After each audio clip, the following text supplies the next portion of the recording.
Let me start with a reframe. A tantrum is not a behavior problem.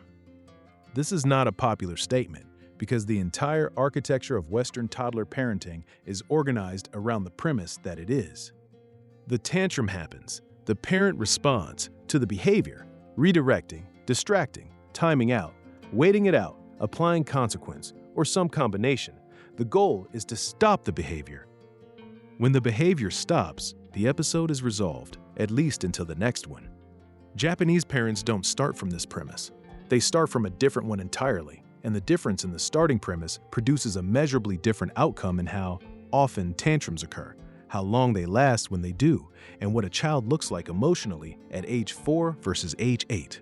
The Japanese premise is this: a toddler's meltdown is not a behavior problem, it is a communication problem. Specifically, it is the behavior of a child who does not yet have the emotional vocabulary to describe what they are experiencing and is doing the only thing available to them, expressing the feeling with their entire body.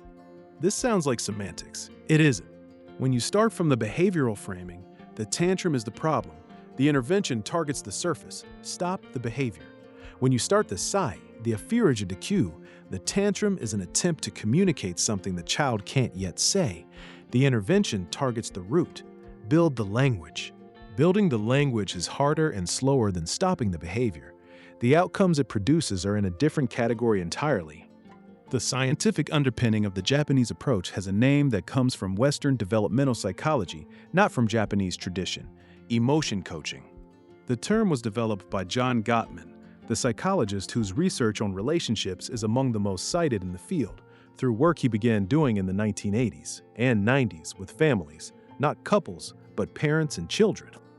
Gottman wanted to understand why some children manage their emotions so much more effectively than others, and why some families seem to produce emotionally intelligent children while others produced emotionally struggling ones, independently of IQ, income, and family structure. What he found was that the single most differentiating factor was not discipline style, not educational approach, not warmth per se, but one specific parenting behavior: whether parents named and validated their children's emotions during difficult moments, or whether they dismissed, minimized, or redirected those emotions. Gottman called parents who named and validated emotions emotion coaches. He found that children with emotion coaching parents showed dramatically better outcomes across almost every measure he's tracked: lower rates of behavioral problems, higher academic achievement, stronger peer relationships, faster recovery from stressful events, lower resting cortisol levels at age 8, and better physical health markers.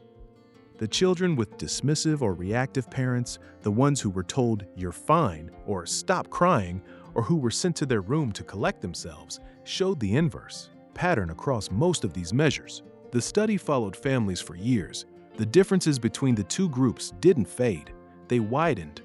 What emotion coaching looks like in practice is deceptively simple. During a child's emotional storm, the meltdown, the tantrum, the collapse into inconsolable distress, the emotion coaching parent does not rush to stop the behavior. They name what they see.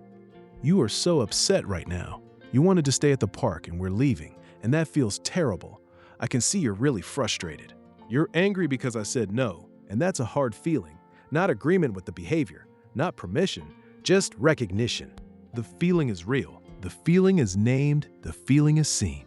The neurological mechanism behind why this works is now well understood.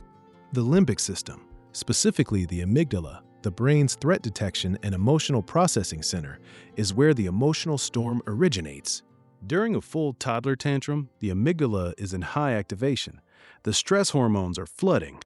The prefrontal cortex, which is responsible for rational thought, impulse control, and self-regulation, is functionally offline, not because the child is being manipulative, but because high limbic activation biologically inhibits prefrontal function.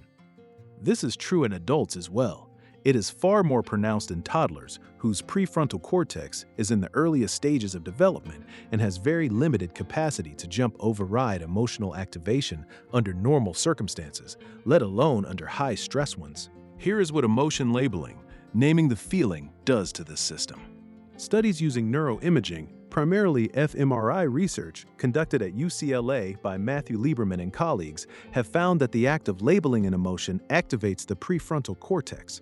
The verbalization of a feeling, even just hearing it verbalized by someone else, shifts neural activity from the limbic system toward the regulatory networks. Cortisol begins to drop. The autonomic nervous system begins to downregulate from its activated state. Naming the feeling is not just psychologically supportive, it is neurologically regulatory. The words are literally calming the storm at the hardware level. This is why the standard Western response to a tantrum, calm down, stop crying, there's no reason to act like this, is neurologically counterproductive. Telling a child in full limbic activation to calm down is asking the prefrontal cortex to override the amygdala during a moment when the prefrontal cortex is least functional. It doesn't produce regulation. It often intensifies the activation because now the child is not only flooded with the original feeling, but also with the experience of being misunderstood and told they shouldn't feel what they're feeling. Naming the feeling. You are so upset right now. You really wanted that thing, and we can't have it.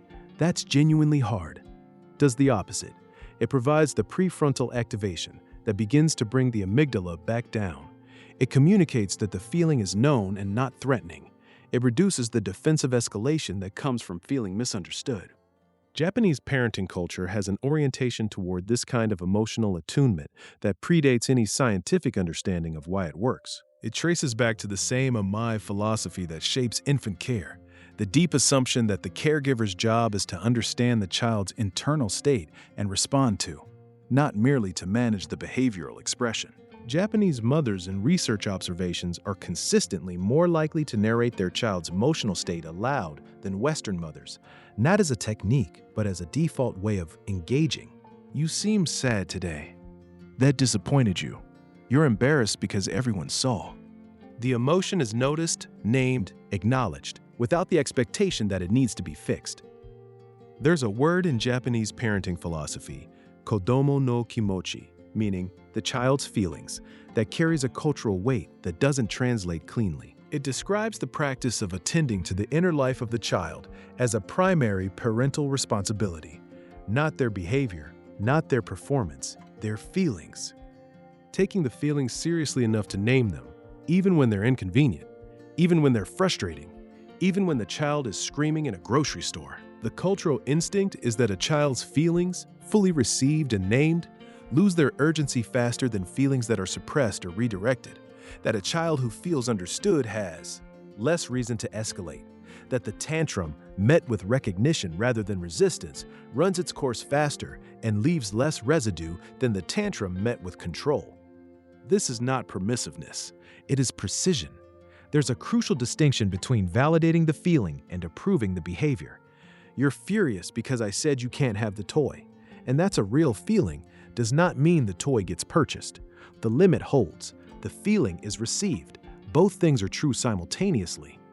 This capacity to hold a limit firm while also genuinely validating the feeling behind the resistance to it is one of the most difficult skills in parenting and one of the most powerful.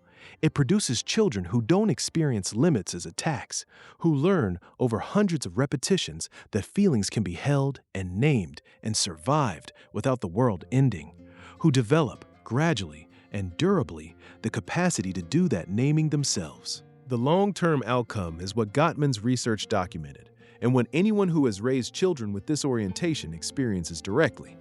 Children who, by age 4 or 5, have enough emotional vocabulary to name what they're feeling before it escalates to behavior. Children who can say, "I'm frustrated," instead of throwing something. Who can say, "I felt left out," instead of hitting. Who can say, "I'm scared about that," instead of refusing to engage. This is not a small outcome. It is the foundation of emotional intelligence, the capacity to know what one feels, to communicate it, to manage it without being overwhelmed by it. Daniel Goleman's research identified emotional intelligence as a stronger predictor of life success than IQ across almost every domain he studied. The children who have it at age 5 are dramatically more likely to have it at 15 and at 45. And it begins, not with a program, not with a curriculum, but with a parent who, when the toddler melts down in the grocery store, takes a breath and says, You're really upset right now. You wanted that thing and we can't have it. I hear you. 2 sentences, 30 seconds, repeated over thousands of interactions. That is what the research says builds emotional intelligence. That is what Japanese parenting culture has been doing instinctively for generations. And the children it produces, less prone to tantrums, not because they are more compliant, but because they are more understood, are the natural result. The tantrums don't disappear overnight when you begin this. The shift is not immediate, but the trajectory changes.